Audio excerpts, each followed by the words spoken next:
Hi guys, it's Rachel with WTI, and today I want to talk about this awesome bone that I bought for my dogs.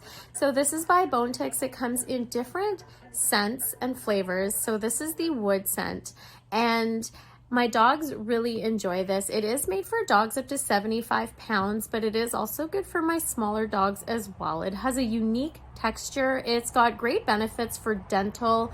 It's also a lot more sensitive on their stomachs. It's very, very durable. You don't have to worry about little chips or anything that's going to pass through their system. It's actually something that's really good for them.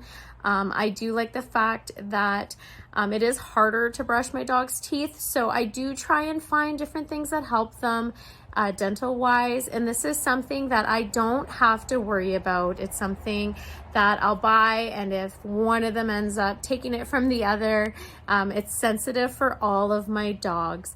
And I do like the fact that it does come in different scents. I do have a few different ones, so my dogs really enjoy this. It's something that they end up chewing and their teeth look fantastic. I don't have to worry about their digestive systems at all, which is all amazing benefits for this. But that's just my point of view.